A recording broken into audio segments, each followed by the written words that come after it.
nós vimos na aula passada, né, a parte de regras de dedução, né, as regras de equivalência e as regras de inferência, certo? A partir dessas regras, a gente vai demonstrar a validade de um argumento. O que é demonstrar a validade de um argumento? É a gente partir das premissas, a partir das hipóteses, assumir como hipóteses verdadeiras e chegar numa conclusão também verdadeira.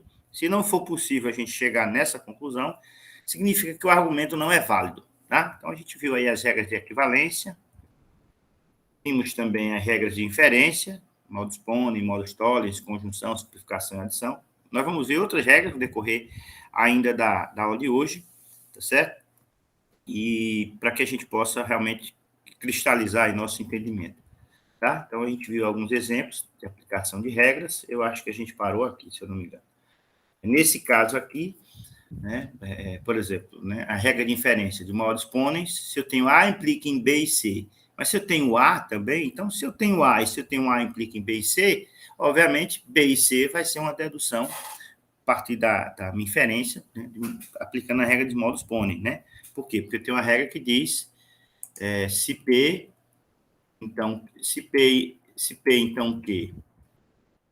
Se P, então, se eu tenho P, se eu tenho P, então, Q, então, obviamente, que eu vou ter Q também, certo? Ou seja, a condição que eu tenho para ter Q é ter P, tá? E se eu tenho P, eu tenho Q. Obviamente, então, eu vou deduzir Q. Da mesma forma, o modus tollens, P implica em Q, mas eu tenho o Q negado, ou seja, o Q negado é que é verdadeiro. Então, para o Q negado ser verdadeiro, o P negado tem que ser verdadeiro, certo? Porque senão ia ficar uma expressão aqui, verdadeiro implica em falso, certo? Verdadeiro implica em falso, porque esse Q aqui vai ser falso, esse Q aqui vai ser o verdadeiro, esse aqui vai ser falso. Para essa expressão toda se tornar-se verdadeira, é preciso que esse P aqui seja, esse P aqui, sem estar negado, seja falso, tá? Então, eu deduzo que o meu P verdadeiro é o P negado aqui. Então, essas regras, elas vão, obviamente, pode ter um impacto no início para a gente poder assimilá-las, mas no decorrer das demonstrações a gente vai vendo, e dos exercícios, né, obviamente, a gente vai vendo que não são tão complicadas assim, certo? Então, a gente viu esse exemplo de modus ponens, esse segundo exemplo é de modus tollens, né, se A e não B implica em C, mas se eu tenho não C como verdade, então eu tenho que esse A e não B negado vai ser verdade. E aí a gente pode evoluir, até eu coloquei mais, né? Eu avancei, eu apliquei modus ponens aqui, depois apliquei condicional e tal e tal. Esse último exemplo, eu tenho A implica em B ou C, e eu tenho A, então eu não consigo fazer nada daí, eu não consigo aplicar modus ponens, porque eu não tenho eu não tenho B, eu não consigo aplicar condicional, porque isso aqui não está negado, tá certo? Poderia aplicar, mas a gente não ia para lugar nenhum, certo? A gente não ia para lugar nenhum. Então, simplesmente, a gente não pode aplicar aqui modus ponens. Por quê? Porque eu não tenho o complemento disso aqui, certo? Ou as hipóteses necessárias para que eu tenha um modus ponens. Quais as hipóteses necessárias? Eu tenho um P implica em Q e um P. Ou, para o modus tollens, eu tenho P implica em Q e eu tenho um não Q. Então, as hipóteses necessárias para o modus ponens e para os modus tollens têm que estar verificadas. Têm que ser verificadas. Ok? E aí, agora, a gente entra exatamente, só complementando, né, para usar uma regra de dedução, as fórmulas bem formuladas têm que ter a mesma forma descrita na regra. Então, não adianta eu tentar usar ou fazer do meu jeito. Não, tem que seguir as regras, certo? Tem que seguir as regras. E essas regras, como eu disse, elas vão ficando mais claras à medida que a gente vai utilizando. A gente vai utilizando elas, utilizando. Então, pronto. Vamos começar logo assim, como diria lá o cearense, uma voadora na pleura, né? Então, vamos fazer a demonstração usando a lógica proposicional, provar que o argumento abaixo é válido. Então, obviamente que A significa uma proposição, B significa outra proposição, C outra proposição e D outra proposição. A gente não está interessado, por enquanto, saber o que é que A representa, o que é que B representa, o que é que C representa, o que é que D representa.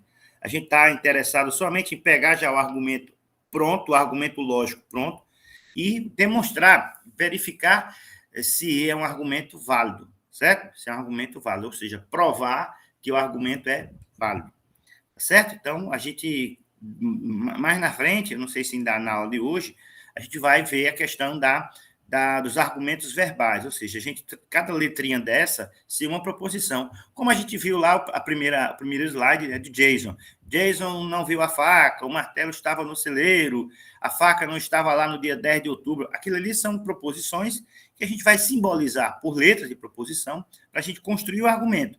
Depois que a gente constrói o argumento, a gente vai demonstrar a validade desse argumento. E demonstrar a validade desse argumento significa o quê? Significa utilizar as hipóteses e tentar chegar na nossa conclusão. Nós vamos chegar nessa conclusão aqui. Eu tenho que chegar aqui, tudo isso aqui, né, todas essas hipóteses combinadas, né, ou feitas as suas devidas conjunções, né, porque eu tenho aqui conjunção, né, conjunção. Então, todas essas hipóteses combinadas vão resultar numa conclusão de D. Então, demonstrar ou provar a validade do argumento significa partir das hipóteses que a gente tem, A, B implica em C, isso aqui é uma hipótese bem grande, ó. A e B implica em D ou não C, isso aqui é uma hipótese, isso aqui é outra hipótese. Eu vou ter 1, 2, 3, 4 hipóteses. Eu tenho que partir dessas 4 hipóteses, aplicar as regras de inferência e equivalência e para tentar chegar no D. Ou seja, eu tenho que, no final, a minha conclusão tem que ser D para que meu argumento seja válido. Isso é o que a gente chama de provar um argumento, demonstrar um argumento. Ok? Então, vamos lá. Primeira coisa que a gente tem que fazer, e não tem como fazer diferente, é colocar as hipóteses, certo? É colocar as hipóteses que a gente tem disponível, que o problema nos dá. Então, as hipóteses A, B implica em C, A e B implica em D ou não C, outra hipótese, e B, hipóteses, tá certo? Então, as 4 hipóteses são as separadas pelo I, sempre. Professor, se tiver um ou aqui, não, se tiver um ou aqui, esse ou vai formar uma hipótese grande, certo? As hipóteses, elas são separadas pelo I, porque lembra que o formato do argumento é P1, e P2, e P3, aí, né, e PN implica em quê? Na conclusão Q. Então, esse é o formato de um argumento que deve ser demonstrado. Então, eu tenho aqui as hipóteses, elas vão ser exatamente concatenadas ou conjugadas, né, com o I, tá? Então, não existe outra forma da gente ter hipóteses, separar hipóteses que não seja por I. Então, eu tenho aqui as hipóteses. E agora, veja, isso aqui é o que eu tenho. Eu vou, a partir das regras que eu conheço, eu vou descobrir novas hipóteses até chegar na conclusão D. Certo? Então, esse é o objetivo da gente provar a validade do argumento. A partir das hipóteses conhecidas, a gente chegar na conclusão. Se eu não conseguir, tá certo? Obviamente, pode ser que eu tenha feito alguma coisa errada, mas se eu tiver a certeza que eu fiz todos os caminhos, todos os passos corretamente e não chegar na conclusão, significa que esse argumento não é válido. Certo? Aí você olha, o argumento não é válido porque não é possível chegar na conclusão com as hipóteses dadas. Certo? Mas, obviamente, para você chegar nessa conclusão que o argumento é válido, você vai ter que testar realmente as regras no seu argumento todo, para ver se realmente aplicando essas regras você não consegue chegar na conclusão. Ok? Tudo bem até agora, gente? Então, vamos lá. Beleza. Qualquer coisa vocês podem falar aí, tá bom? Então, a gente vai primeiro. Eu tenho aqui, ó, eu começo a olhar as hipóteses e tentar mentalmente aplicar as regras. Obviamente, eu posso estar com as regras aqui do meu lado, posso estar com as regras aqui olhando e vendo o que é que eu aplico, certo? Eu disse, eita, e agora? Aí você vê que tem algo aqui, ó. B implica em C. B. Ora, se eu tiver B, se B, então C. Eu tenho B. Então, pelo modus ponens, eu vou deduzir, ou seja, por 2 e 4, que é a linha 2 e a linha 4. A hipótese 2 e a hipótese 4, eu vou usar o modus ponens. E aí eu já tenho uma nova linha que eu posso utilizar aqui. Certo? Eu posso utilizar aqui. Então, se eu tenho B implica em C como hipótese verdadeira, e se eu tenho B como hipótese verdadeira, se eu tenho B e se B, então C, então vou ter C também. Certo? Aí agora eu começo a olhar e dizer, e agora, o que é que eu posso fazer? Aí eu percebo o seguinte, eu tenho A, eu tenho B, né? E aqui eu tenho A e B. Então eu vou usar uma regrinha para juntar A e B, para depois eu aplicar aqui, ó. Então eu vou fazer, ó, A e B, 1 e 4, conjunção. Porque se A é verdadeiro e B é verdadeiro, A e B vai ser verdadeiro. 1 e 4, conjunção. Professor, tem que colocar a regra? Tem. Para eu saber de onde é que você tirou aquela expressão. Certo? Onde é que você tirou essa hipótese aqui. A e B vem de onde? Eu tenho A verdadeiro e tenho B verdadeiro. A e B, 1 e 4, conjunção. Aí você olha agora, você tem A e B aqui, você tem A e B aqui. Então, e esse A e B aqui implica em D ou não C. Aí você, opa, qual é a regra que a gente pode usar aqui? Qual é a regra? Se você chamar isso aqui de P, então isso aqui vai ser P, né? Isso aqui vai ser Q. Então, P implica em Q, P. Se eu tenho P, implica em Q. Se eu tenho P, obviamente eu vou ter Q. Certo? Quem é Q? Q é D ou não C, que é essa expressão aqui, ó. D ou não C. Então, eu apliquei em 3, em 6. Veja, as hipóteses, eu estou obtendo as hipóteses, eu já posso utilizá-las. 3 e 6, modus ponens. Então, eu consegui extrair dessa expressão o meu Q. Quem é o meu Q? D ou não C. Tá? Aí, a gente lembra que a gente tem uma regra chamada condicional, que diz o seguinte, que P implica em Q, é uma regra de equivalência, é equivalente a não P ou Q, e vice-versa, né? P implica em Q, é equivalente a P, não P ou Q, ou não P ou Q é equivalente a P e Q, porque ela é equivalente, ela está nos dois sentidos. E aí, se eu olhar para cá, isso lembra um pouco a equivalência, lembra um pouco essa condicional aqui, ó, tá vendo? Lembra um pouco por quê? Porque está invertido, não é? Não está invertido, D ou não C, não P ou Q, é como se tivesse, isso aqui teria que estar assim, ó, não C ou D. Ora, mas o que me impede? Eu não posso fazer uma permutação com ou? Não tem uma regra de permutação com ou? Vou voltar aqui, ó.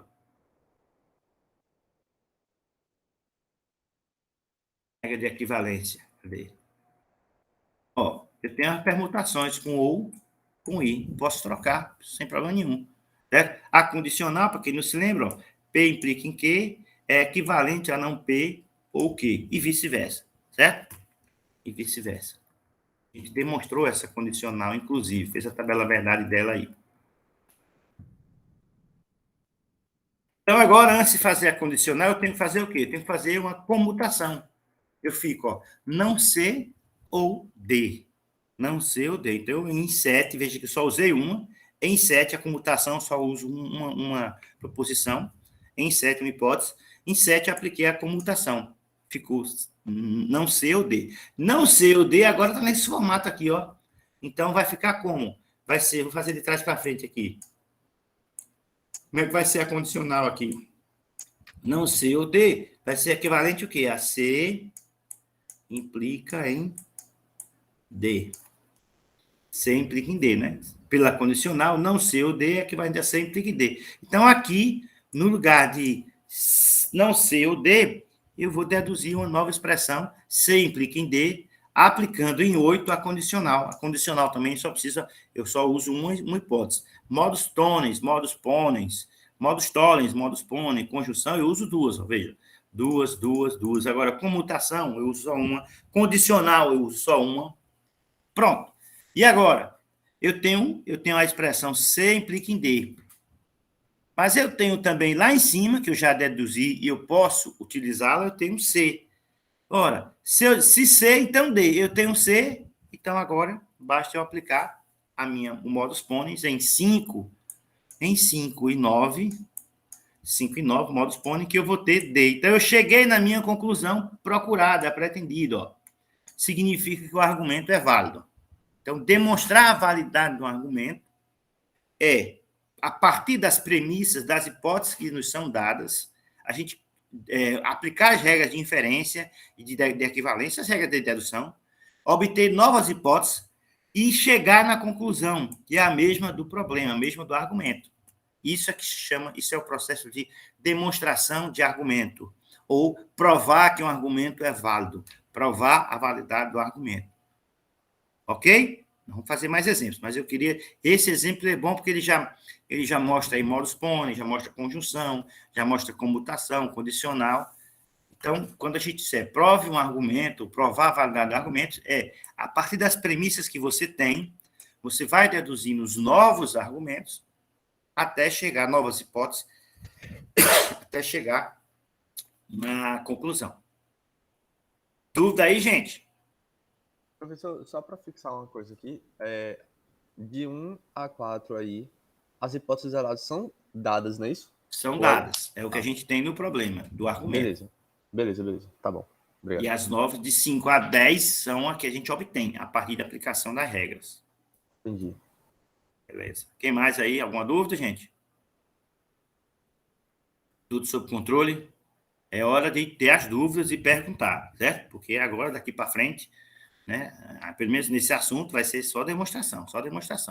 Então, daqui a pouco entra a demonstração de argumento verbal, que vai seguir a mesma lógica, só que a gente vai ter que preparar essa expressão aqui, vamos ter que preparar a fórmula lógica, né? Antes disso, vai ver um argumento verbal. Então, se você não sabe demonstrar um argumento dessa forma, argumento verbal, muito menos, certo? Muito menos. Vamos lá, vamos para outro exemplo, então. Prove que o argumento abaixo é válido. A ou não B implica em C, e C implica em D, e A implica em D. Novamente, D é a conclusão. Foi só uma coincidência aqui. Então, primeira coisa, o que a gente tem que fazer? Tem que colocar as hipóteses que a gente tem, ó, as 3 hipóteses. A ou não B implica em C, C implica em D e A. Certo? C implica em C e A. Aí a gente olha assim, eita caramba, e agora? O que é que eu posso... Aí você olha para as hipóteses e você já tenta ver o que é que se pode aplicar de regra, certo? O que é que se pode aplicar de regra? Você olha assim, A ou não B, implica em C, C implica em D, A. Aí, vamos lá. Vamos tentar fazer aqui. Aí você vai se lembrar de uma regra chamada adição. Quando você tem alguma coisa, P, por exemplo, quando você tem P, certo? Quando você tem P, se você colocar um ou aqui, se P for verdadeiro, você colocar um ou aqui, qualquer coisa que você coloque aqui, a expressão vai continuar sendo verdadeira, porque quem está determinando o sinal é o P. Quem está determinando o sinal aqui é o P. Existe uma regra chamada de adição, que diz que quando você tiver uma regra de equivalência, tá certo? Quando você tiver, deixa eu voltar ela aqui, eu vou ficar mostrando as regras, não, porque senão a gente vai ficar toda hora indo e voltando, mas nesse primeiro momento a gente precisa para que vocês... Eu posso ficar com a outra tela, a janela aberta aqui. Ó, desculpe, é uma regra de inferência. Equivalência não é inferência. Se eu tenho P como hipótese verdadeira, qualquer coisa que eu colocar aqui depois do ou, a minha expressão vai continuar sendo verdadeira, porque quem determina o sinal lógico é o P, certo? Se P for verdadeiro, então qualquer coisa que eu botar aqui, a minha expressão vai continuar sendo verdadeiramente verdadeira, certo? Vou deixar isso aqui nessa tela.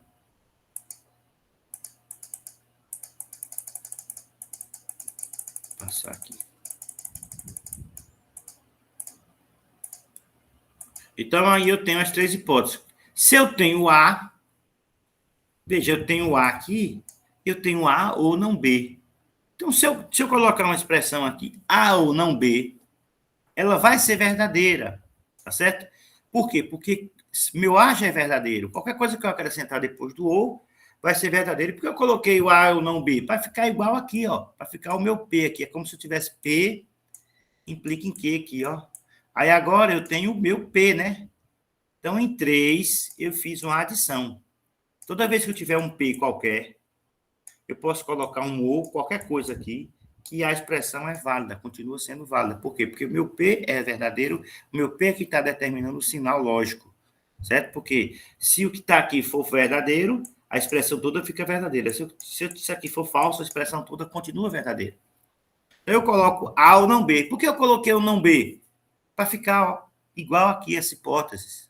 Igual a essa hipótese aqui. E aí agora eu tenho o quê? O que é que eu tenho? O que é que eu tenho? O que é que eu tenho? Alguém já consegue perceber aí? O que é que eu posso usar? Bora, Aí, os pessoal. modos pôneis. Modus ponens, exatamente. Modus ponens de quê? 1 e 4. 1 e 4, eu vou deduzir C, certo? Eu vou deduzir C, ó, de 1 e 4. Por que de 1 e 4? Porque se eu chamar isso aqui de P, isso aqui de Q, então P implica em Q, e eu tenho P. Então, eu tenho os dois componentes para fazer o modus ponens, tá certo? Que é um P, representado por essa expressão aqui, e um Q, e o P aqui. Então, eu tenho uma implicação e tenho ela aqui. Então, eu vou deduzir Q. Eu vou deduzir o meu Q. Então, eu já deduzi aqui, certo? E aí, agora, eu vou apagar tudo desse slide para a gente fazer o próximo passo. Qual é o próximo passo?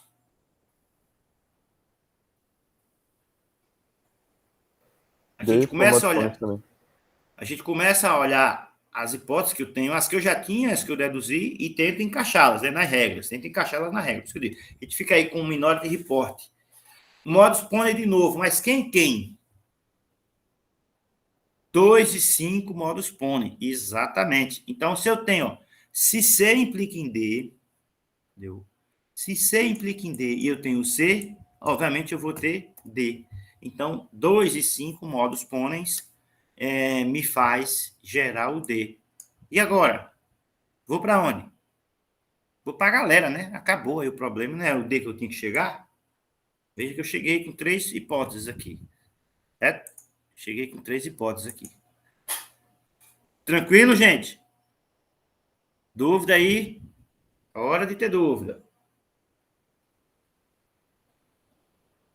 Nesse caso aí, ó, apliquei modus ponens 2 vezes. Modus ponens a gente usa muito, condicional a gente usa muito, certo? Adição nos salva de algumas broncas. Por exemplo, a adição eu tinha um A aqui, e eu me lembrei que eu podia fazer uma adição aqui para poder ficar nesse formato aqui e poder aplicar o modus ponens. Certo? Essa é a regra. Vamos lá. Usando a lógica proposicional, provar que os argumentos abaixo são válidos.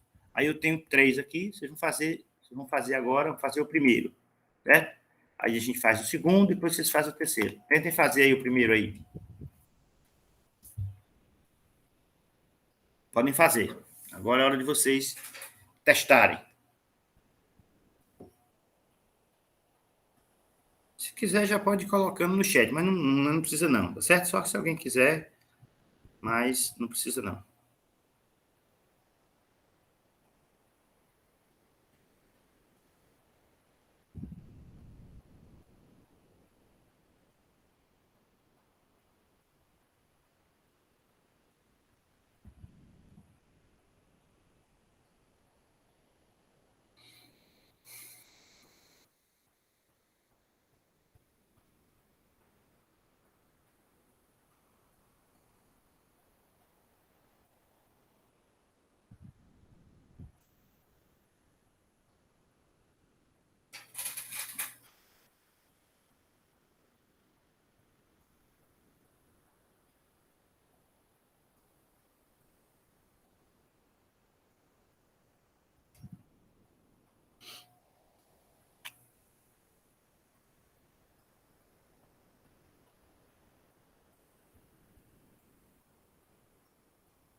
Pronto?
Vamos lá, gente. Então, eu vou fazendo aqui do lado, que aí depois a gente vai... Deixa eu ver aqui como é que o espaço que eu tenho aqui, peraí. Eu vou fazer aqui do lado.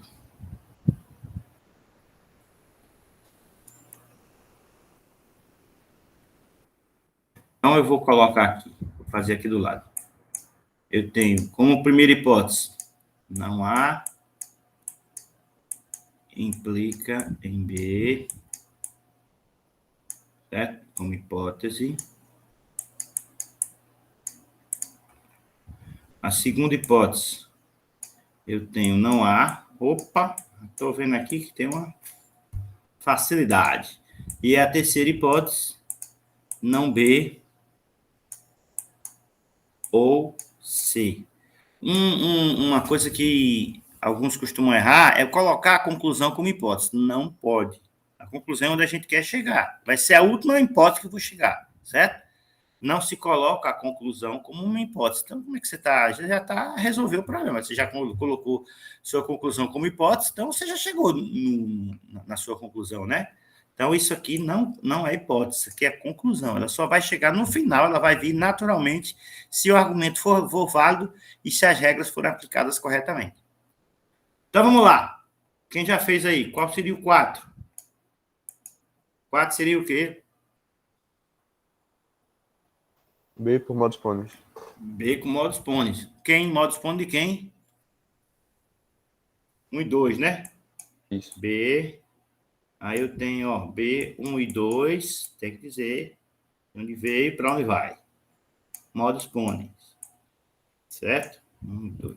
Aí agora, eu tenho aqui, ó, B, não B ou C. Eu tenho não B ou C, eu tenho B. Opa, e aí, o que é que a gente pode fazer? Eu posso transformar isso aqui numa condicional, né? Posso usar o condicional aqui, ó, em 3, em 5. Eu vou pegar esse não B ou C, eu vou fazer o quê? Vou colocar B implica em C. Então, eu apliquei em 3 a minha condicional. Condicional.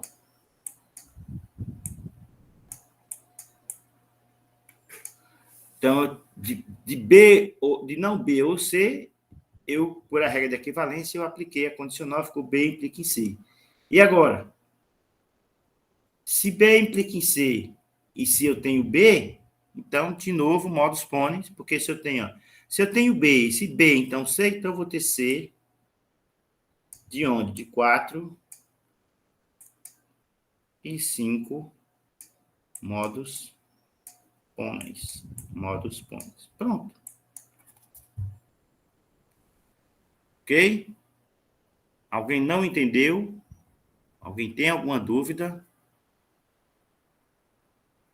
Se você não conseguir fazer demonstração, você vai ter dificuldade na primeira prova.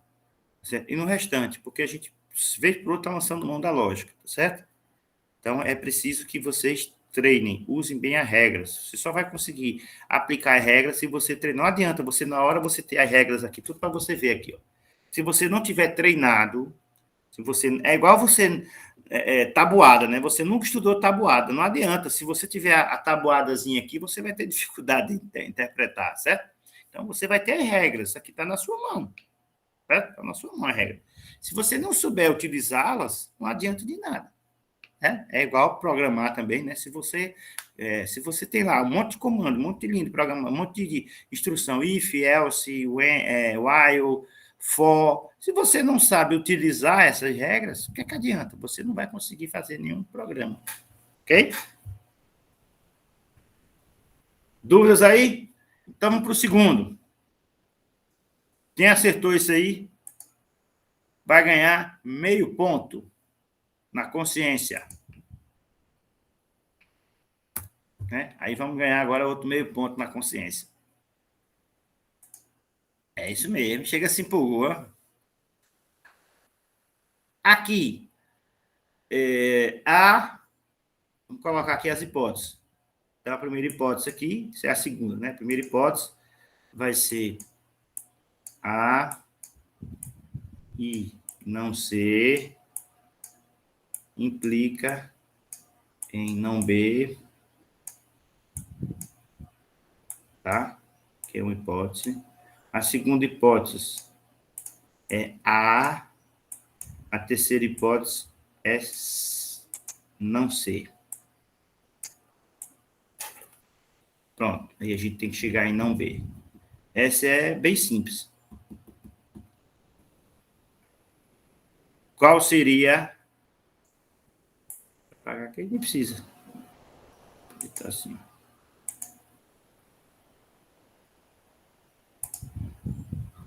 Só para a gente... para deixar assim, ou na realidade poderia estar assim também. Porque, de qualquer forma, vai ser essa expressão que vai ser feita primeiro, né? Que eu tenho o I precede a implicação. Só vou colocar o parênteses aí só para deixar claro aí essa expressão. O que é que você sugere aí para 4? Qual seria a hipótese em 4 que a gente deduz?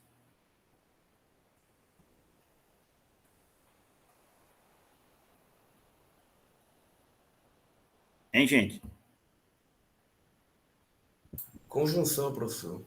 Conjunção de quem com quem? De 2 com 3. Exatamente. Então, A e C, A e não C, é uma conjunção de 2 e 3. Então, 2 e 3, conjunção. Quem quiser colocar o nome da regra e as hipóteses depois, pode também, não tem problema nenhum. Portanto, deixar claro. 2 e... que é a conjunção? Estou juntando, né? Conjugando 2 e 3. E agora? Acabou o problema. Não acabou? Por quê? Modus ponens. De quem em quem, rapaz? Peraí, deixa eu ver aqui. É do 1 com 4. 1 com 4. Então, se você tem A e não C implica em não B, e você tem A e não C, então, obviamente, se você já tem os requisitos para o modus ponens. Aqui é como se fosse o P, e aqui é como se fosse o P implica em Q. Então, agora, vai ter, se eu tenho P e eu tenho P implica em Q, eu vou ter o Q. Né? Então, vai ser o não B, modus ponens de 1 e 4. Perfeitamente. Certo? Simplesinha. Mas se você não se lembrasse, por exemplo, da conjunção, você não ia para lugar nenhum. Se você não souber usar a conjunção, você não ia para lugar nenhum. Porque ela é indispensável, nesse caso, para você formar a hipótese do P. A hipótese, esse P aqui implica em quê? Certo? Ok aí? Alguma dúvida? Vou apagar, que vem uma agora. É interessante essa. Então, eu tenho A e não B, não A implica em não B e B, e A implica em C, implica em C. Certo? Então, vamos colocar as nossas hipóteses. Vou tentar aqui ser bem... vai ser não A, implica em não B.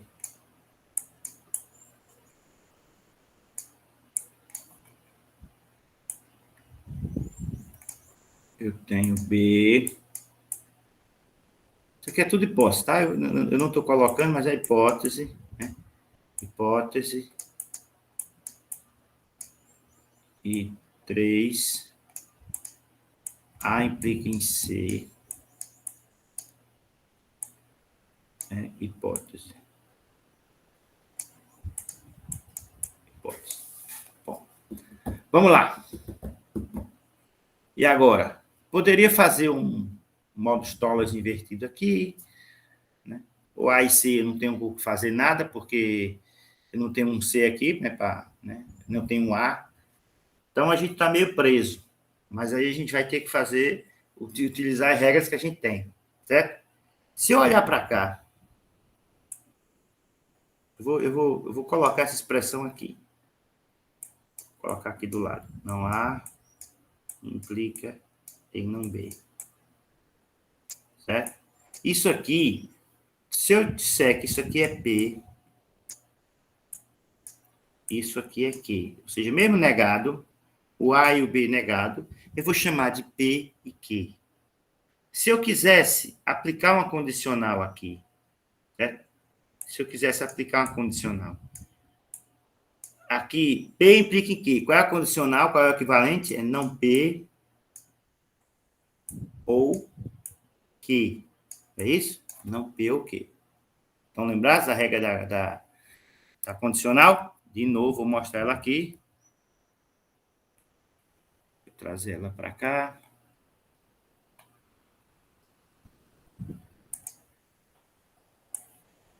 Trazer ela para cá. A regra da condicional, P implica em Q, é equivalente a não P ou Q. Correto? Então, lembrar da regra da condicional. Então, deixa eu voltar ela para cá.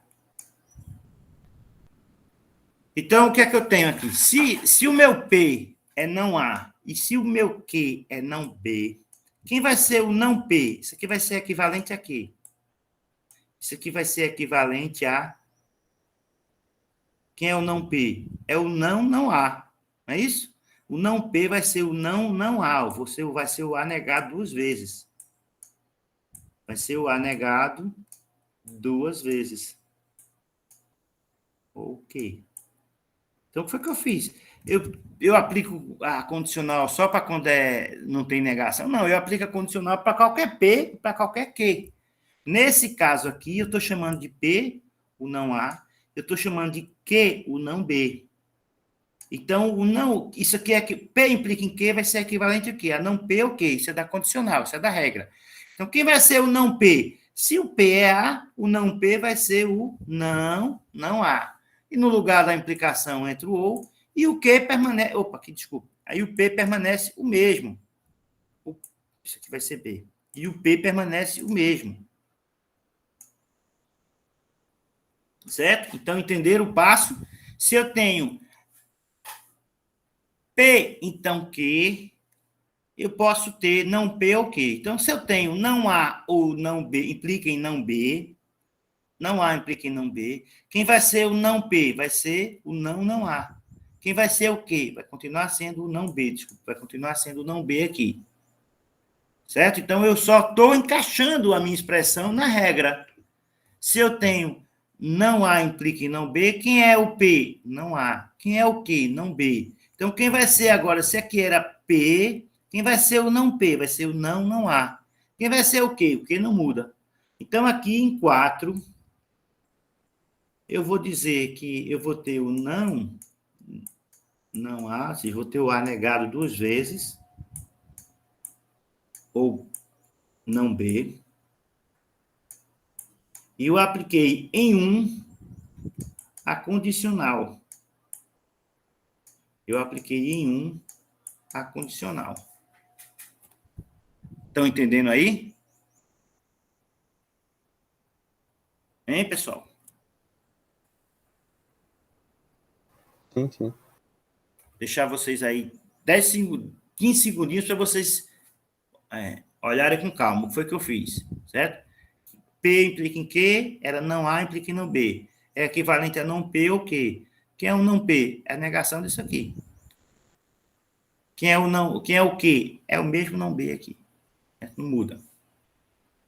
Então, para vocês assimilarem essa coisa que eu fiz. Porque a gente usa... Não quer dizer que tem que estar sempre sem estar negado, não. Eu tenho P pode ser expressão negada, pode ser expressão sem estar negada.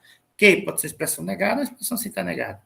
né? P e Q são genéricos, certo? São expressões genéricas.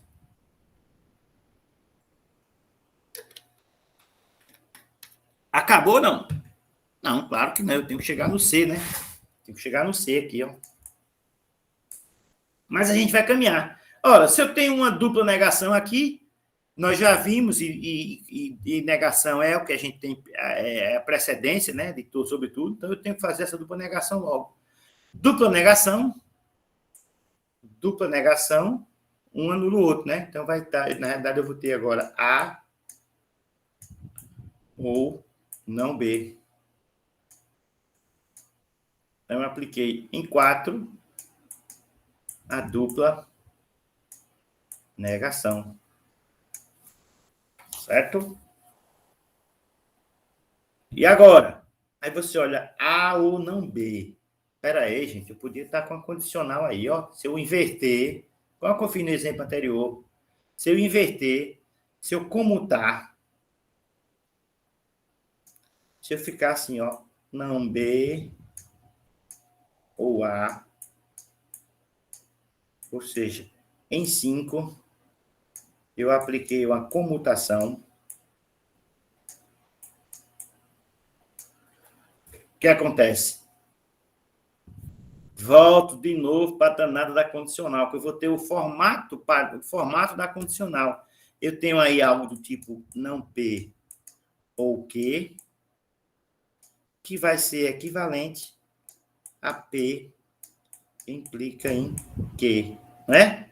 Eu tenho aqui o não P ou Q. Quem é o não P agora? O não P é o não B. Se o não... Então, eu tenho aqui, ó, eu tenho não B, vou colocar aqui, ó, ou A. Vai ser equivalente o quê? Se o não P é o não B, o P vai ser o P. E o Q vai ser quem? O P vai continuar sendo A.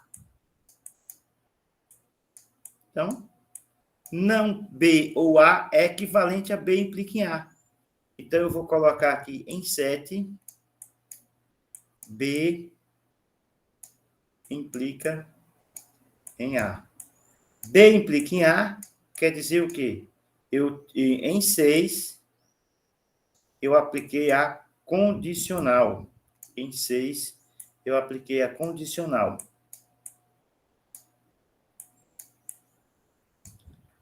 Ou seja, eu saí de A, não A implica em não B, cheguei em B implica em A. Já já a gente tem uma regra nova aí. Mas vamos continuar o problema. Eu tenho que chegar em C, né? Não é? Eu tenho que chegar em C. Se B implica em A, e se eu tenho B, ó, se B e B implica em A, eu tenho B, então aqui em 8, B implica em A e B, então eu tenho A, né? A de 2 e 7, 2 e 7 modus ponens, certo? Porque eu tinha B e tinha B implica em A, certo? E agora, eu tenho A implica em C e tenho A. Então, se eu tenho A implica em C e tenho A, então eu vou ter C. O meu 9 aqui ficou parecendo um G. Aliás, sempre foi assim.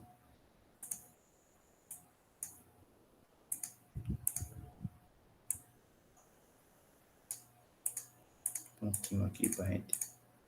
Se eu tenho A e se A, então C, então eu vou ter C de 3 e 8. 3 e 8. 8 aqui está aparecendo. Modus ponens.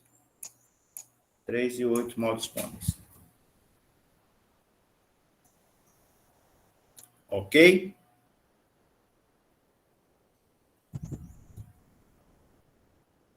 Então, cheguei no final, né?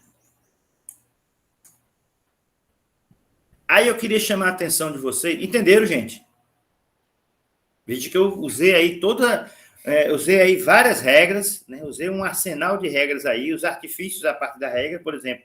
Isso aqui, certo? Não é comum, mas é possível, né? Porque a gente está muito acostumado. P é algo que não é negado, não P é algo que é negado. Não, a gente pode inverter, desde que a gente preserve o valor lógico, certo? A gente pode usar o P para algo, o P para algo que está negado, o Q para algo que está negado, certo? ou não, ou no caso aqui, o que para o que está negado. Se a gente observar esses 4 passos aqui, ó, esses 4 passos, de 4 a 7, eles foram decorrentes, única e exclusivamente, do passo 1. Foi a partir da hipótese 1, eu fui desmembrando ela, fui operando sobre ela, por exemplo, na A ou no B, em 1 condicional, depois 4, ou seja, essa daqui, depois o 5, depois o 6. Ou seja, eu parti de não A, implica em não B, que foi o passo 1, e eu consegui chegar em B, implica em A. Eu consegui chegar sem usar nenhuma regra, sem usar nenhuma outra hipótese. Eu consegui chegar nisso aqui, ó. Eu parti de não A implica em não B, e utilizando somente as regras internas, as regras que manipularam essa hipótese, eu consegui chegar em B implica em A. Então, toda vez que eu tiver alguma coisa assim, não P implica em não Q, eu vou chegar em algo assim. Não, eu vou chegar em algo que implica em P, certo? De forma genérica. E isso aqui é equivalente. Quando eu tiver uma, eu posso chegar na outra. Ó, posso chegar na outra. Então, significa que eu tenho aí agora uma nova regra de equivalência. Eu tenho uma nova regra de equivalência. Por quê? Porque toda vez que eu tiver alguma coisa nesse formato, não A implica em não B, não C, se eu tivesse assim, não C implica em não D, por exemplo, ou não B. Quando eu tiver isso aqui, eu vou chegar, a partir desses passos aqui, eu vou chegar nisso aqui, ó. B implica em C. Certo? Seguindo esses passos aqui. E vice-versa, a gente faz já o passo contrário. Da mesma forma, se eu tiver P implica em Q, ou vamos colocar aqui, D implica em A, por exemplo, D implica em A, eu posso dizer que isso é equivalente a não A implica em não D. Ou seja, eu estou seguindo a mesma regra de equivalência aí, a mesma regra. Certo? Então, eu vou inverter, né, e troco o sinal lógico aqui. Então, se eu tenho D implica em A, é equivalente a não A implica em não D. Não A implica em B, é equivalente a B implica em A. Porque eu saí daqui ó, de 1, eu fiz o passo 4, passo 5, passo 6 e o passo 7. Desculpa. Eu fiz 4 passos, 4 novos passos, somente, esses 4 novos passos, somente me dando a partir do passo original aqui. Certo? Do passo original aqui. Então, eu tenho o quê? Eu tenho uma nova regra de equivalência, chamada regra da contraposição, certo? Deixa eu apagar aqui. Dá um bocado de coisa aqui, não vou apagar tudo, não. Com isso aí, eu vou ter uma nova regra, chamada regra da contraposição, que é uma regra válida. Para a gente utilizar daqui para frente também. É uma regra de equivalência, certo? Regra de equivalência, contraposição. Se você tem, né, não A implica em não B, é equivalente a B implica em A, certo? Da mesma forma que eu fiz nesse sentido, se eu tiver B implica em A, eu vou chegar em não A implica em não B. Vou mostrar agora, certo? Se eu tiver B implica em A, se eu tivesse aqui como hipótese B implica em A. Aí eu vou aplicar uma condicional aqui, ó. Vou aplicar uma condicional. Aplicar um condicional aqui, vai ficar o quê? 2, vai ficar o quê? Não B ou A. Não é isso? Se eu comutar, vai ficar A ou não B. Se eu aplicar uma condicional de volta aqui, não é A, então na condicional o primeiro vai virar, se é A aqui, quando eu for condicionar ela aqui, ela vai virar não A. Não A, quando eu vou condicionar ela aqui. e no lugar do ou vai virar o implica. Implica em quê? Em não B, certo? Então, tanto faz eu ir daqui para cá, quanto daqui para cá. Por quê? Porque eu tenho uma regra de equivalência chamada de... Opa, tem um não B aqui. Uma regra de equivalência chamada da contraposição. Então, o que é que eu tenho que fazer? Simplesmente omitir esses dois passos aqui para frente e dizer que B implica em A, não A implica em não B. E vice-versa. Certo? Aqui tem um não A implica em não B. Então, se eu tiver P implica em Q, qualquer que seja P, eu vou ter como equivalência não Q implica em não P. Não P. Certo? Não Q implica, e vice-versa. Se eu tiver não Q implica em não P, eu vou ter P implica em Q aqui. Certo? Então, com esse exemplo, a gente acrescenta mais uma regra nossa, uma regra de equivalência chamada regra da contraposição. Certo? Ou seja, se eu tiver isso aqui, toda vez que eu tiver isso aqui, eu já posso pular direto para cá. Ó. Deixa eu mudar aqui a caneta aqui. Toda vez que eu tiver isso aqui,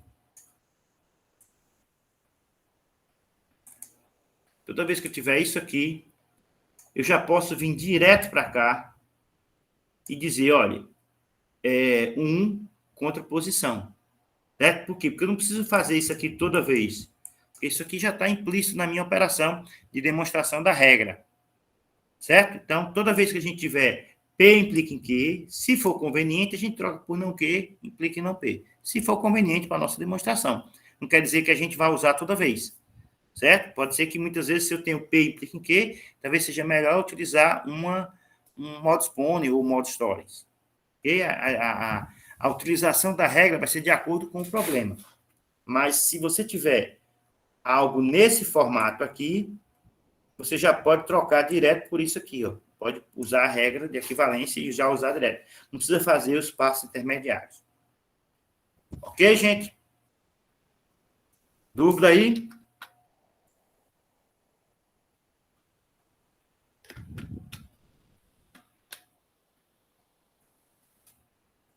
Então, vamos avançar. Vou apagar aqui essa tinta desse slide todo. E vamos avançar. Então, algumas informações aí complementares.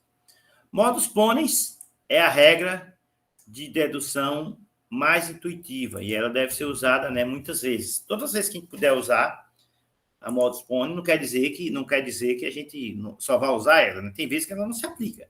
Para usar a regra, eu tenho que ter os elementos básicos da regra para aplicar. No caso, eu tenho que ter, para usar a modus ponens, eu tenho que ter um P implica em Q, e eu tenho que ter um P, né? As fórmulas dessa forma aqui, dificilmente elas são úteis em uma sequência de demonstração. Usar as leis de Morgan para a gente transformá-las em não P ou não Q, ou P em Q, respectivamente. Ou seja, isso aqui, usando de Morgan, vira isso aqui usando de Morgan, vira isso aqui. A gente acho que não fez nenhum exemplo usando de Morgan. Tá? Mas vai ter exemplo aí. Então, dificilmente, quando você tiver uma expressão dessa, uma hipótese desse tipo, você vai conseguir utilizar. Tá certo? Então, é melhor transformar em uma sequência usando De Morgan aí. FBF na forma P ou Q também não são úteis na sequência de demonstração. Usar a dupla negação para converter P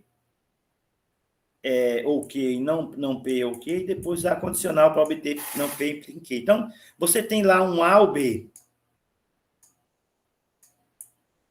Um A ou B, é complicado você utilizar como hipótese, por quê? Porque tem várias possibilidades disso aqui ser verdadeiro. Quando é que isso aqui é verdadeiro? Quando os dois são verdadeiros, quando A é verdadeiro, quando B é verdadeiro. Certo? Então, você tem... Do jeito que ela está aqui, você não consegue deduzir muita coisa, porque ela tem 3 possibilidades de ser verdadeiro. Então, o que é que se recomenda? A gente faz um artifíciozinho de usar condicional, tá certo? Né? É como se eu tivesse... Eu vou fazer isso aqui, ó. Eu vou usar a dupla negação, certo? Ou seja, o que é que eu estou fazendo aqui? Quando eu coloco a dupla negação, mantenho o sinal, é como se fosse aqui. Não há como se fosse o A. Mas só que aí agora eu caio naquele formato aqui, ó, P negado ou Q, certo? Aí quem vai ser o P negado? Vai ser o não há, certo? Vai ser o não há. Isso aqui é equivalente a quê? Veja como a condicional, mais uma vez, aparece. Isso aqui é equivalente a P implica em quê? Né? P implica em quê? Então, quem vai ser o P? Se o P negado se o P negado o A negado, então o P, o A negado duas vezes, né? Então, o P vai ser o quê? Vai ser só o A negado uma vez só. Né? A negado ou implica em B, desculpe, implica em B. Isso aqui é equivalente a negado implica em B. Então, o que é que eu tenho aqui? Eu começo isso aqui, ó, A ou B. É útil ou não é útil? Porque eu tenho 3 possibilidades dessa expressão ser verdadeira. Aí eu nego, se eu nego 2 vezes, eu estou mantendo o sinal de A, né? Que eu estou um anulo o outro. Mas ao negar 2 vezes, eu fico nesse padrão aqui, ó, não P ou Q, certo? Então, quem é o P aqui, no caso que está negado? O P vai ser o A negado, ó. O P vai ser o A negado, certo? Porque ele está negado aqui, ó. Certo? Então, aqui, isso aqui é o P e essa negação é dessa daqui. Então, eu fico no formato não P ou Q, que é equivalente a P implica em Q. Quem é o P? P é A negado. Quem é o Q? É o B. Então, você sai de uma expressão dessa e vai, usa uma expressão, chega numa expressão dessa, certo? De forma que, quando você tem implicação, é mais fácil você trabalhar com implicação do que com a disjunção, o ou. Tá? Então, são artifícios, são regras que repito, vocês vai fixá-las melhor quando você fizer os exercícios, quando você treinar. Não adianta, se não treinar, não aprende. E se deixar para treinar na véspera da prova, também vai ter dificuldades. Né? A gente já tem lá, e daqui a pouco eu vou depois, eu vou liberar esse exercício hoje, você já pode começar a fazer, a gente faz a revisão também de exercício, tá certo? Então, tem que treinar, não adianta. Vamos ver também que algumas situações que, por exemplo, que a conclusão, a minha conclusão, em vez de ser uma letra só, é uma proposição composta. Aí a gente também pode lançar mão de algumas, de um artifício aí. Então, suponha que o argumento que a gente quer provar é esse aí, ó. P1 e P2 e P3 e Pn implica em R que implica em S. Então, a conclusão é uma implicação. Então, ao invés de usar P1, P2, P3, Pn como hipótese, inferir R implica em S, o método dedutivo nos permite adicionar R como hipótese adicional e depois inferir somente S. Dessa forma que está aí. Então, o que é que eu vou fazer? Eu vou pegar aqui, se eu tenho R implica em S. Ora, se R implica em S para ser verdadeiro, né? A gente sabe que, e para eu concluir S ser verdadeiro, então, ambos têm que ser verdadeiro para eu concluir. Então, eu posso pegar esse R e jogar para cá como mais uma hipótese, certo? Eu vou ter o R como mais uma hipótese de demonstração, certo? Então, quando a minha conclusão ela for uma implicação, eu posso usar essa implicação como mais uma resposta, ou mais uma hipótese aí, ok? Então, a vantagem que a gente tem, ganha mais uma hipótese. Então, vamos ver um exemplo aqui.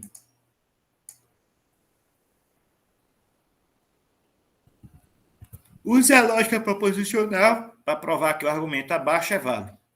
A implica que A implica em B, que implica em A implica em B. Aí, opa, na realidade você teria uma hipótese só aqui, né? E a conclusão. Mas como a conclusão é uma hipótese, é uma implicação, então eu vou colocar esse A para cá, como está aqui, como mais uma hipótese. Certo? Como mais uma hipótese. Então, eu tenho aí, eu vou ter duas hipóteses. A implica em A que implica em B, como primeira hipótese. Né? Eu vou ter a primeira hipótese. E a segunda hipótese, A. Certo? Lembrando que agora eu tenho que chegar no B. Eu tenho que chegar no B. Então, aí o que é que eu tenho agora? Se eu tenho A, que implica A, implica em B, eu tenho A, obviamente, 1 e 2, A implica em B é modus ponens. E agora?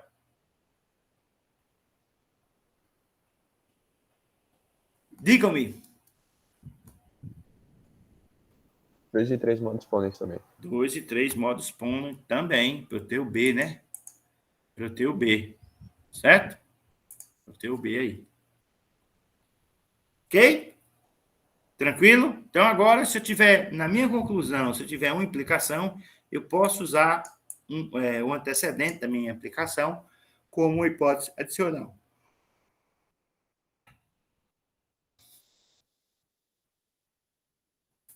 Façam isso aí agora.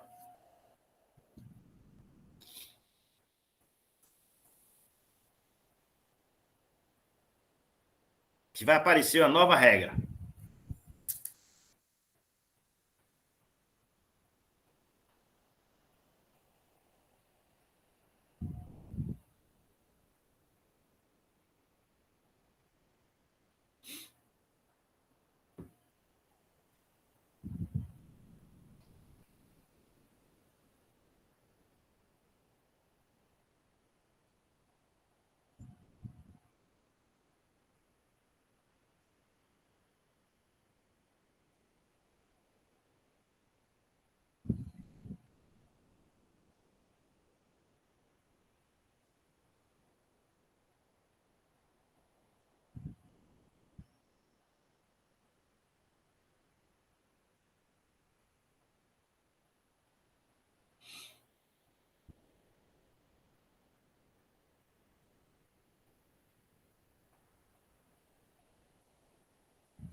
Pronto?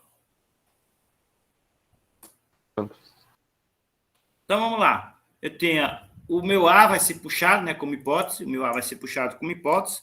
Então, eu tenho A implica em B, hipótese. B implica em C, hipótese. E eu tenho A como hipótese. Então, se A implica em B e A, então eu tenho B, 1 e 3 modus ponens. E se B implica em C em B, eu vou ter C modus ponens. Certo? Modus ponens. E aí, vai aparecer, veja, eu saí de A, implica em B, B implica em C, cheguei em C. E aí vai aparecer, essa que a gente fez aí foi a demonstração de mais uma regra, chamada de silogismo hipotético. O que é que diz essa regra? Se A implica em B e B implica em C, então A implica em C. Então, toda vez que eu tiver como hipóteses, A implica em B e B implica em C, eu já posso deduzir que A implica em C direto, certo? Se eu tiver uma hipótese aqui, P implica em Q, e eu tiver como hipótese, né? Na outra hipótese, eu tiver Q implica em R. Então, eu já posso deduzir, já posso colocar como regra, não preciso fazer isso aqui, eu já posso dizer que é Q implica em R. Eu posso deduzir que P implica em R. Opa. P implica em R. Tá aqui, R. Se P implica em Q e Q implica em R, então P implica em R também. Certo? Então, eu posso dizer que 1 e 2 por silogismo hipotético, SH. Certo? SH. 1 e 2, SH. Então, eu não preciso fazer essa demonstração aqui. Ó. Então, se P implica em Q e Q implica em R, né, então P implica em R também. Certo? P implica em R também. Por quê? Porque existe um elemento que, né, uma proposição que está unindo os dois. P implica em Q, Q implica em R. Então, P implica em R. Certo? Mais uma regra essa é a regra de inferência. Certo? Mais uma regra de inferência, né? Para acrescentar lá. Ok? Então, o silogismo hipotético é o seguinte, né? De P implica em Q e Q implica em R, pode-se deduzir P implica em R. De maneira formal, que a gente já tinha feito aí, se P implica em Q e Q implica em R, então P implica em R também, tá? pode, por ser outra regra de dedução legítima, o silogismo hipotético pode ser usado como um passo de uma demonstração, ou seja, já é direto, não preciso fazer a sua prova, porque ela já está, é uma regra de dedução demonstrada. Então, demonstrar a validade do argumento abaixo. Então, aqui eu tenho, não há o B, e B implica em C, e A implica em C. Então, vamos colocar as hipóteses. Não há o B. Opa, não há o B, isso me dá o quê? Isso me dá o quê? Uma. Eu preciso condicioná-la, né? Então, A implica em B, eu em 1, eu coloquei a condição, eu apliquei a regra da condicional. Certo? 3, se A implica em B e B implica em C, então 4 vai ser 2 e 3, silogismo hipotético. 2 e 3, silogismo hipotético aqui. Ok? Deixa eu inverter aqui, gente. Deixa eu só inverter aqui, que eu acho que... Opa. Deixa eu inverter aqui. Não, deixar como está mesmo.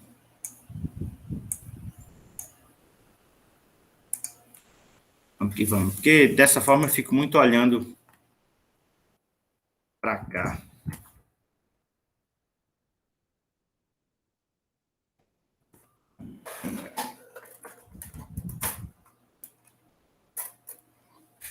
Deixa eu ver como é que está aqui agora. Fica essa luz clara aí, né? Mas vamos que vamos. Argumentos verbais. Opa! Se ligue. Um argumento verbal ele é formado por declarações simples, né? E pode ser testado, logicamente, por um processo de 2 etapas.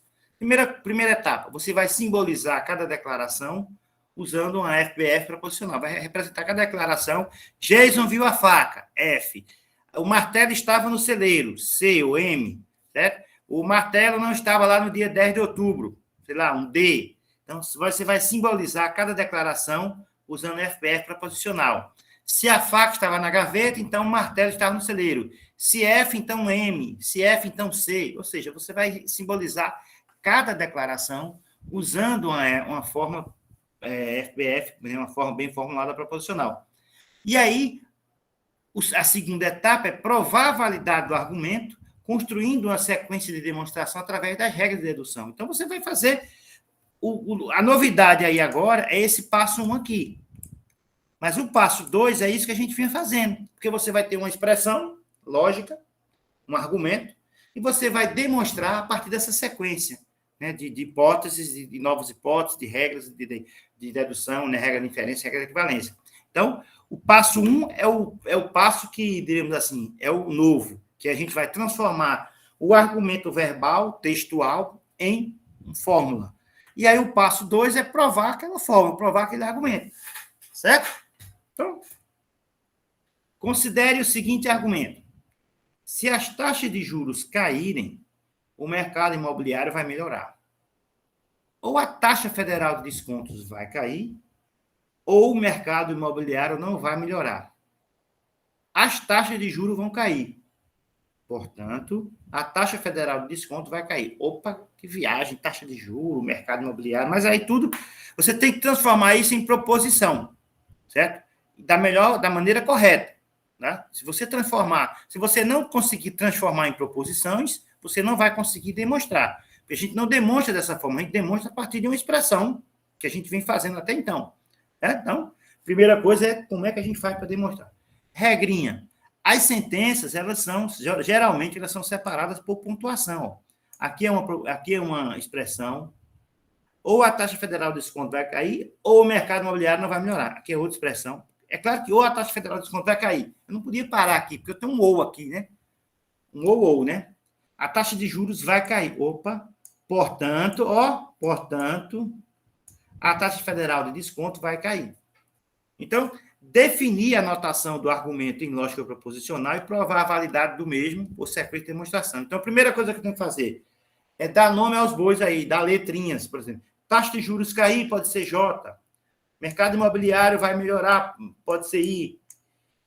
Taxa federal de desconto pode ser D. A gente vai... As letras você é quem atribui, certo?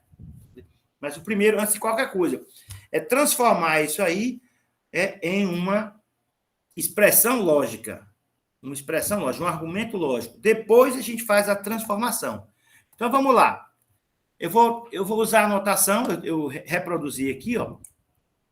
Né? Eu vou usar a notação J para a taxa de juros vai cair, e o mercado imobiliário vai melhorar, e taxa federal de desconto vai cair. Procure sempre usar as notações de forma afirmativa, porque é mais fácil você negar.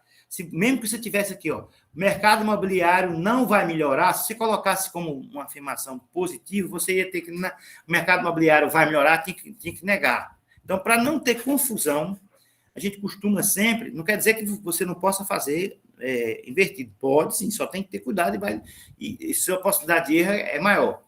Então, você tenta colocar sempre essa afirmação, as notações aqui, as sentenças, no afirmativo, certo? Mesmo que ela não esteja no afirmativo aqui dentro, mesmo que ela não esteja, porque é mais fácil você negar. Quando você coloca a taxa de juros vai cair, quando eu coloco que a taxa de juros não vai cair, basta eu negar aqui, não J. E o mercado imobiliário vai melhorar. Não I vai ser o mercado imobiliário não vai melhorar. F, a taxa de federal de desconto vai cair. Não F vai ser a taxa federal de desconto não vai cair. Certo? Então fica mais fácil você ler sem ter essa inversão aí. Tá? Então vamos lá. Se as taxas de juros caírem, ou então se é uma implicação, né? Se as taxas de juros caírem, que é a taxa de juros, se J, o mercado imobiliário vai melhorar. O mercado imobiliário vai melhorar. Se J, então, I. Beleza. Aqui já tem a primeira, né? A primeira hipótese aqui. Ó. Ou a taxa federal de desconto vai cair, ou, né? Taxa federal de desconto vai cair F, para não ficar ou, né? Ou F, ou o mercado imobiliário não vai melhorar. Mercado imobiliário não vai melhorar. I é o mercado imobiliário vai melhorar. Então, aqui vai ser o não I. Não I, ó. F ou não I. As taxas de juros vão cair. É uma afirmação. As taxas de juros vão cair, né? Que é isso aqui, ó, J. Então, e J. Portanto, é a nossa conclusão. Portanto, é a nossa conclusão, ó. A taxa federal de desconto vai cair. F, a taxa federal de desconto vai cair. Está aqui o argumento válido. Então, o passo 1 é o quê? Transformar isso nisso. Se você não transformar corretamente, você não vai demonstrar o argumento, vai ficar errado, vai começar errado, né? Professor, e se fizer isso aqui errado e acertar a demonstração? Impossível. Certo? Então, você fez alguma gambiarra na sua demonstração, né? Tem usando alguma regra indevida, alguma coisa.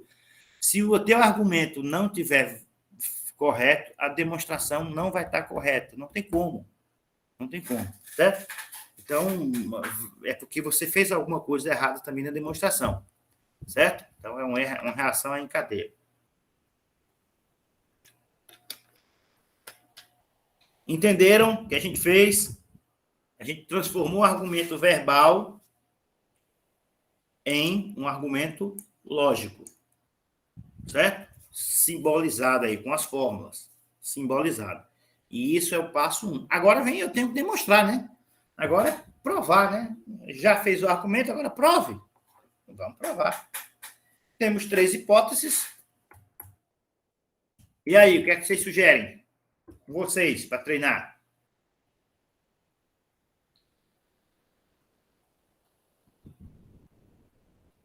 Bora, gente.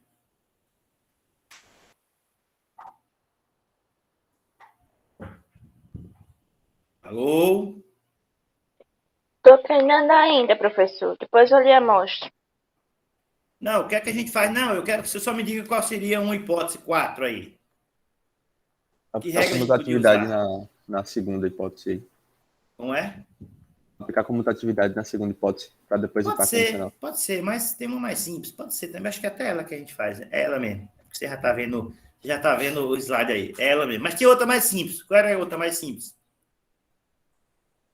I por modo exponencial. Isso. I modo exponencial. Né? J implica em I. Mas se você olhar aqui, a gente não tem nada com I aqui. Tem um I negado aqui, né? a gente só tem o I aqui. A gente não vai, mesmo que a gente deduza o I, talvez ele não seja útil para a gente aqui.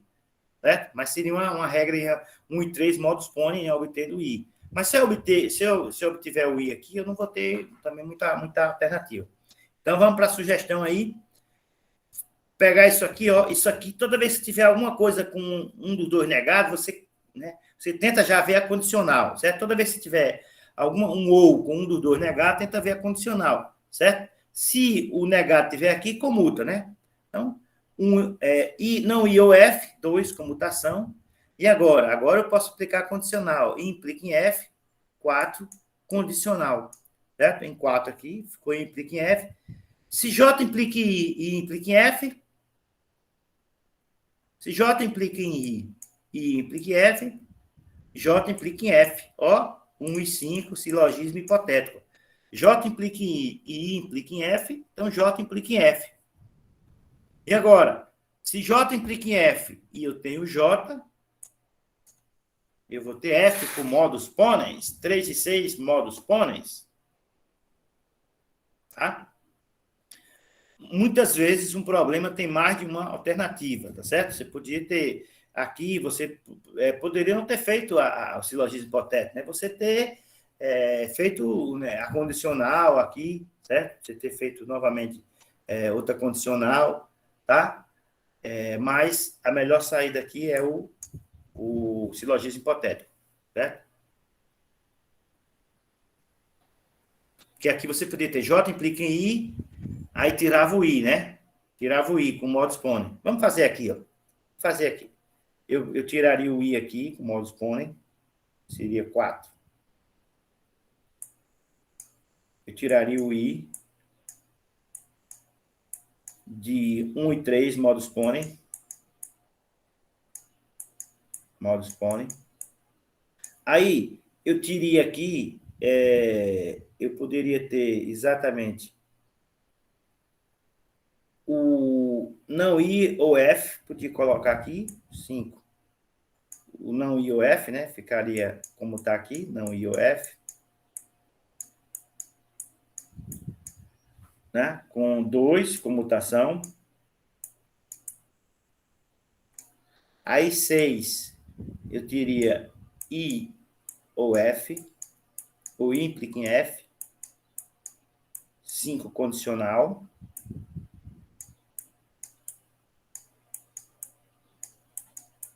E aí, se implica em F, tem o I, então 7 seria o quê? F seria 4 e 6 modus ponens. Então, outra forma da gente usar aquele I. Quem extraiu o I aqui, né? Em vez de usar o silogismo hipotético, usava o modus ponens. Ó, 4, 1 e 3 modus ponens. J implica em I e J. Então, eu tenho I. Não I ou F, eu fiz em 2 comutação. I implica em F, eu fiz em 5 a condicional. E se I implica em F e tem o I, então eu vou ter F, 4 e 6 modus ponens. Certo? Então, muitas vezes você tem alguns caminhos alternativos. Alguns caminhos alternativos para resolver a questão. Tá? Mas, o importante disso aqui é que você tem que construir o argumento a partir, né, do argumento verbal aqui explicitado. Ok?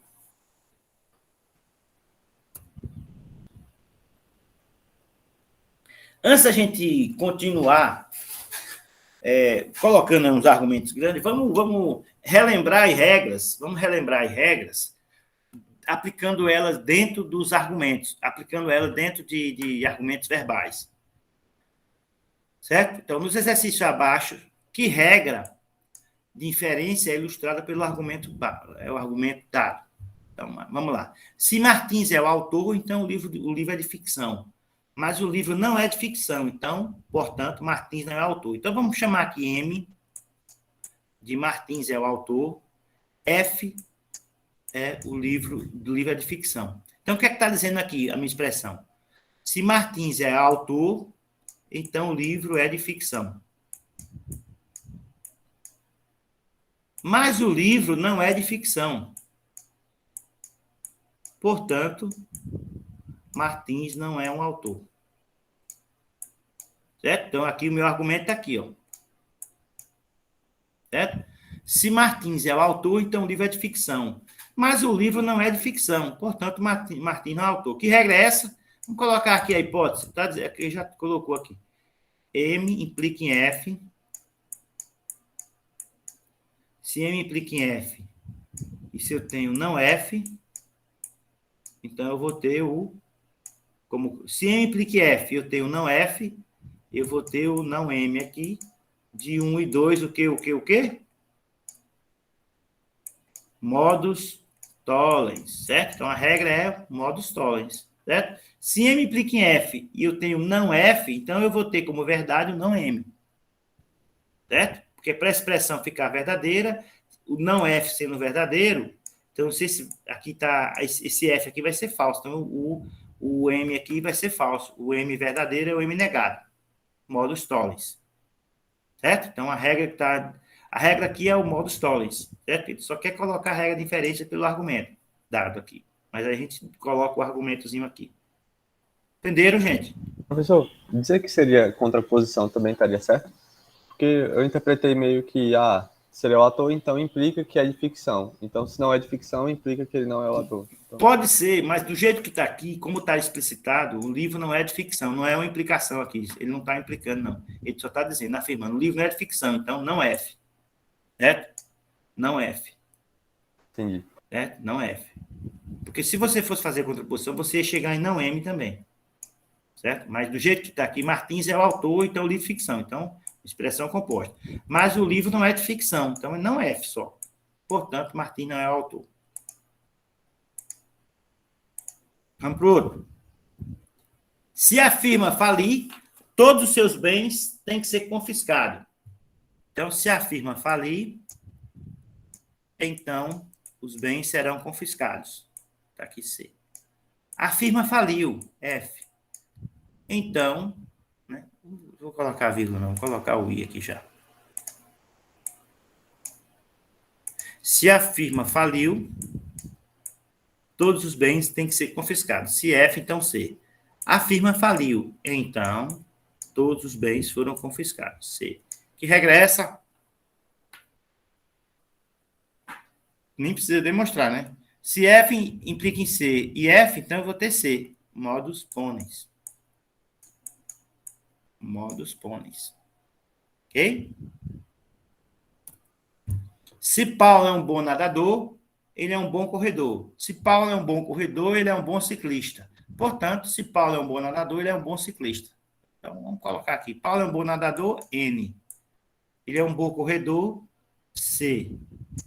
Se Paulo é um bom corredor, C. Então, ele é um bom ciclista, vou colocar B, tá? De bike. Portanto, então tá como? Se Paulo é um bom nadador, se N, então, C.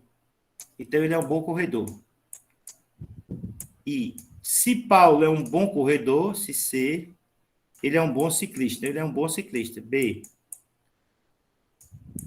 Portanto, se Paulo é um bom nadador, ele é um bom ciclista. Que regra é essa? Aqui foi o modus tollens, aqui foi o modus ponens, aqui vai ser o que viu hoje, silogismo hipotético, certo? Silogismo hipotético. Ok? Ó, se A implica em B implica em C, então A implica em C. Né? Então, se P implica em Q e Q implica em R, P implica em Q e Q implica em R, P implica em R também. Silogismo hipotético. Tá? Outra, tem mais. A condição suficiente para a caixa d'água encha que a válvula esteja aberta. Opa! Sabe-se que a válvula está aberta, portanto, a caixa d'água vai encher.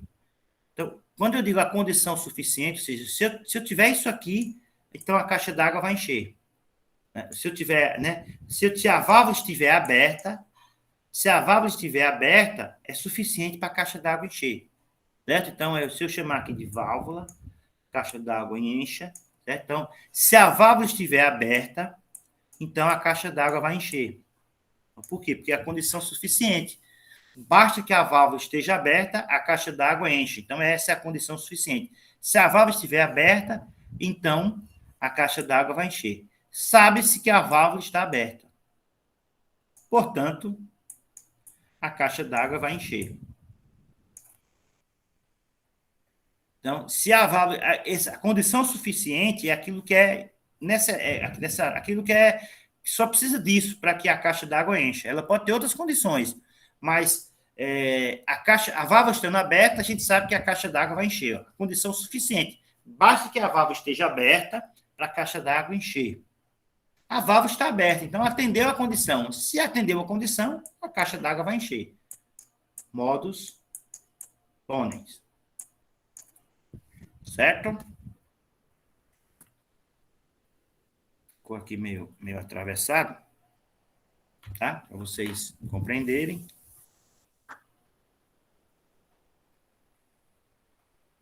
Mas vamos lá. Eu vou apagar agora porque ficou aí sobreposto. A muqueca não pode ser feita nem de baiacu, nem de cação. C. Isto é equivalente a dizer que é falso afirmar que a muqueca é feita de baiacu ou de cação. Eita, complicação, mas é bom assim, a gente treinar. A muqueca não pode ser feita nem de baiacu, nem de... Então, eu vou colocar aqui, ó, baiacu e cação, né? B e C. São peixes, né? São peixes. Então, a muqueca não pode ser feita nem de baiacu e nem de cação. Então, eu posso dizer o seguinte: a muqueca não pode ser feita nem de baiacu e nem de cação.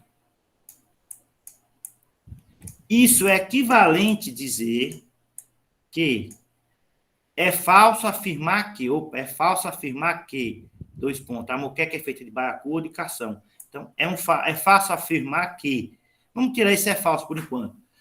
Depois vamos ignorar. Vamos primeiro dizer. É equivalente a dizer que a muqueca é feita de baiacu ou de cação. Muqueca é feita de baiacu ou de cação. Né? Se eu não tivesse esse é falso afirmar, ficaria assim. Isto é equivalente a dizer que a muqueca é feita de baiacu ou de cação. Só que eu tenho é falso afirmar. Então, vou negar aqui, ó. É falso afirmar que. Então, estou negando isso aqui tudo, ó. Que a muqueca é feita de baiacu ou de cação. Que regra é essa, meu povo?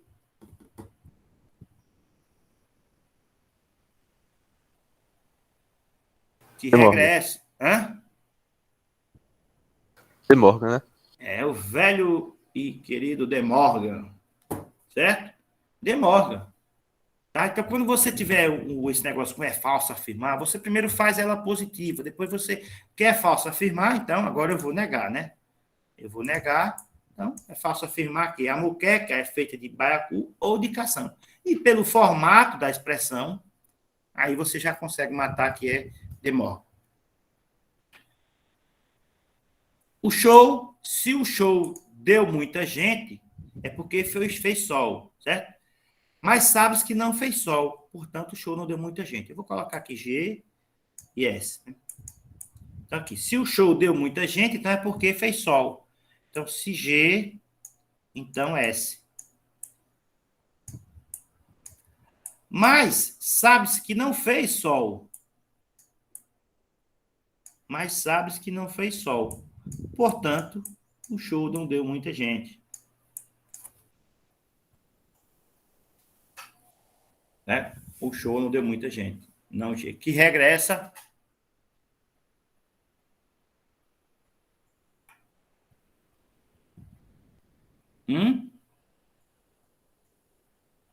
Se G, então S. Não G, né? Não S, então não G. Alguém respondeu aqui? Bruno. Modus tollens. Modus tollens. Certo?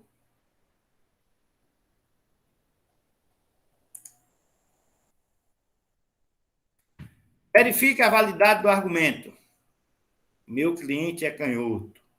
Mas, se o diário não tiver sumido, então o meu cliente não é canhoto. Portanto, o diário sumiu. O que é que tem a ver o cara ser canhoto e o diário ter sumido. Não importa, a gente tem que analisar logicamente falando. Usando a notação meu cliente é canhoto e usando D como o diário sumiu. O argumento fica assim. Como é que ficaria aí? Façam aí.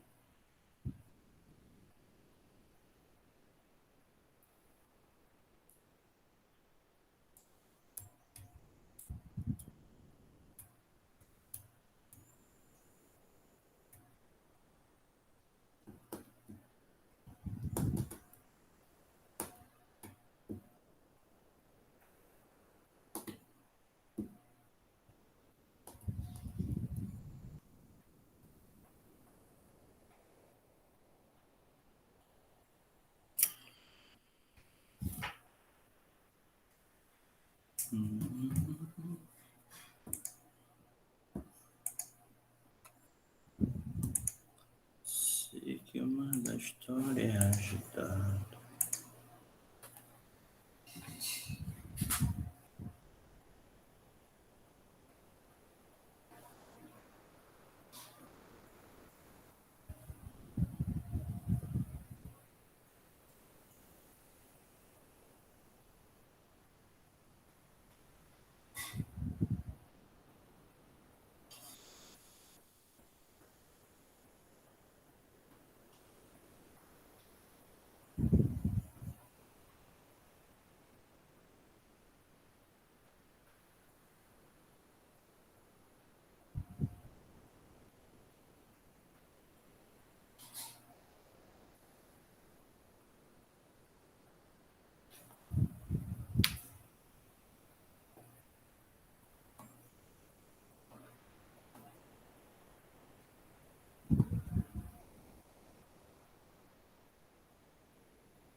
Pronto, gente? Então, ó, no caso, eu já entreguei o argumento aqui, né? O ideal é que eu nem colocasse o argumento, mas, ó, meu cliente é canhoto, C. Mas, se o diário não tiver sumido, então meu cliente... Veja que eu não tenho um ponto aqui, né? Mas o mais aqui, ele serve como, né, um separador. Meu cliente é canhoto. Mas, se o diário não tiver sumido, então meu cliente não é canhoto. Portanto, o diário sumiu. Então, eu vou colocar aqui as hipóteses, C, não D, implica em não C. Aí a gente pode sair aqui por modus tollens, pode sair por silogismo, por contraposição, né? Aqui, no caso, a gente está saindo por condicional, certo? Mas a gente vai fazer, depois a gente faz ela por contraposição, certo? Por contraposição. Então, eu vou aplicar em 2 a condicional, vai ficar o quê? Ó? Se é P aqui, vai ficar não P. Então, vai ficar o D negado 2 vezes, ou C, ficar condicional, vai ficar D ou não C, dupla negação, que eu vou anular, né? E aqui eu vou fazer a comutação, certo? Vou fazer a comutação e vou ter C implica em D. Veja que eu poderia ter saído direto daqui para cá, ó, e dizer, olha, eu apliquei em 2 a contraposição, certo? A contraposição. Aí foi só um reforço na questão, porque esse exercício ele era para ser antes da contraposição, mas a gente já vê logo a contraposição, que já adiciona mais essa regra. Então, eu já poderia ter vindo direto para cá, certo? Porque o que eu fiz, 3, 4 e 5, foi só em cima dessa expressão aqui. Então, eu saí de não D implica em não C, cheguei em C implica em D. Poderia ter aplicado direto 2, contraposição. Se C implica em D e C, então, D, 1 e 6, modus ponens, certo? Eu poderia ter simplesmente feito com 2 linhas, né? Com 2 linhas. Eu poderia ter chegado aqui, ó, em 3, ter dito, olha, não é não D implica em não C? Então, 3 eu vou ser C, implica em D. Eu apliquei em 2 a contraposição.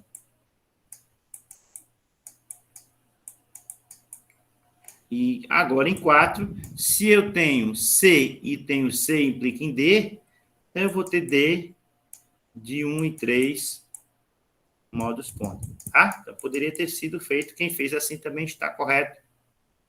Certíssimo. Certo? Aqui só para a gente relembrar novamente a questão da condicional. Ok? Dúvida aí, gente? Dúvida, Janaína? Carlos Não, Eduardo? professor. Entendeu aí, Carlos? João Vitor? Pronto. Aí, veja, vamos falar um pouquinho desse negócio aqui. O que é que tem a ver, meu cliente é canhoto, de área tiver sumido? Coisa da lógica. A validade do argumento é função apenas do seu formato lógico. Não tem nada a ver com a verdade factual de nenhum dos seus componentes. Então, claro que se a gente for olhar, o que é que tem a ver o cara ser canhoto, o diário ter sumido?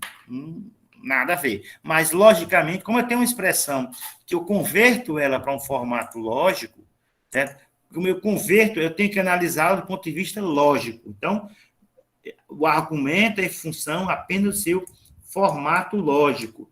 Não tem nada a ver com a verdade factual de nenhum dos seus componentes. A gente sabe que não tem nada a ver o cara ser canhoto e o diário, sei lá, pode até ser, mas a gente tem que olhar à luz da expressão lógica. Por isso que a gente converte o argumento numa expressão lógica aqui. Ok? Verifique a validade do argumento. Mais um para vocês. Se a segurança é um problema, então o controle será aumentado. Se a segurança não é um problema, então os negócios na internet irão aumentar. Portanto, se o controle não for aumentado, os negócios na internet crescerão. Vão fazendo aí que eu já vou fazer a chamada, viu? Na chamada aqui verbal.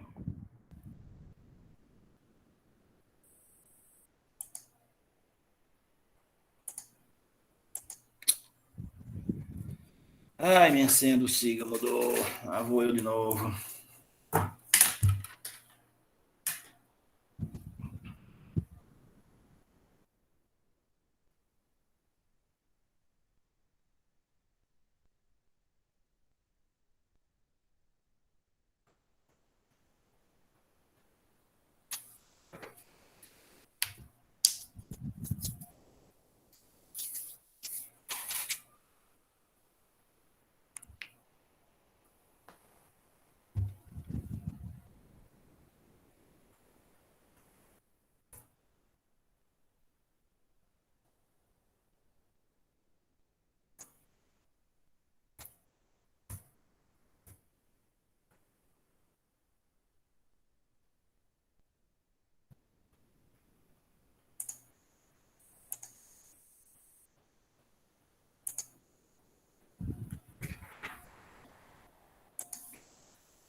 Ah, podendo fazer chamada hoje não.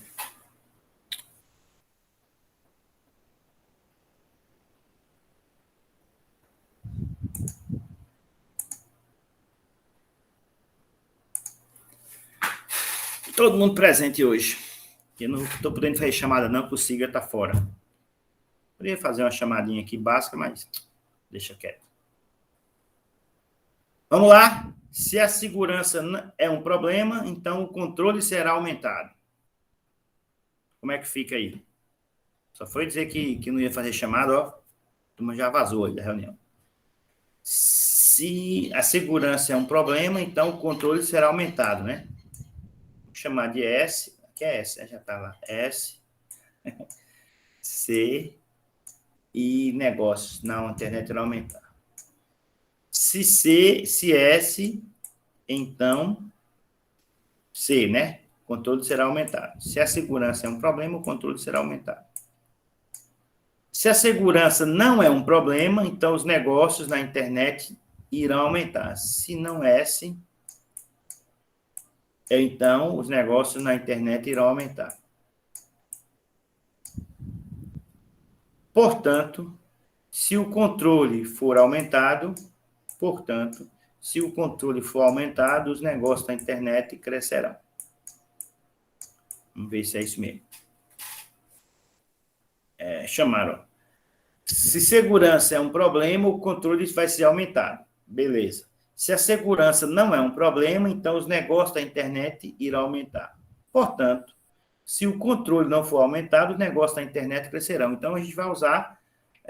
aqui a conclusão é uma implicação, né? Então, lembrando que essa expressão, esse se aqui, pode vir para cá como hipótese adicional. Então, eu vou ter aqui S implica em C, hipótese. 2, não S implica em N, hipótese. 3, C, né? C.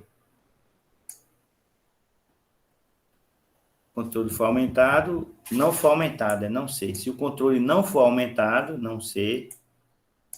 Ó, se o controle não for aumentado, viu? Os negócios da internet não C. Então, aqui é a hipótese. Ok? Então, vamos lá. S implica em C, não S implica em N, não C. Se S implica em C e o não C é que é verdade, então eu vou ter o não S, né? O não S. O não S por quê? De 1 e 3 modos toles. Por isso que eu digo, tem que lembrar da regra. S implica em C. Mas espera aí, o não C que é verdade. Se o não C é verdade, então é o não S que vai ser verdade. 1 e 3 modos toles. Certo? 1 e 3 modos toles. Se não S é verdade, e não S implica em N de 2 e 4 modos ponens. Modos ponens. Ok?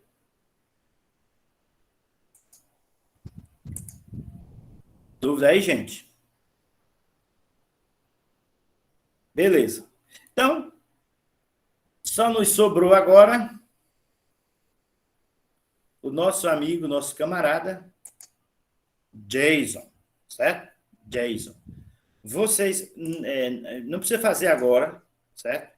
A gente vai fazer, vocês vão treinar. Quem conseguir fazer Jason certinho, tá tranquilo para ir para a prova. Certo? Não precisa me mandar, não. Na revisão da prova, a gente faz esse exercício, tá certo? De Jason aí. Tá? Então, Jason vai ser vai ser um argumento bem grande. Esse é um argumento bem grande. Vai dar aí 16, 17, 18 linhas, né?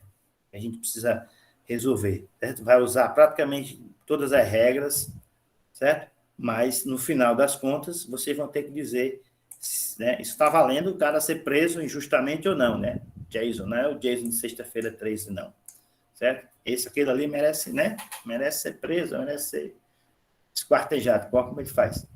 Então, vocês vão treinar. Quem conseguir resolver Jason, né, vai tá bem na fita, certo? E aí, quando a gente for fazer a revisão da prova, a gente treina, tá bom? Beleza? Então, é isso. Por hoje é só. Até a próxima quinta-feira, viu? Abraço. Valeu, professor.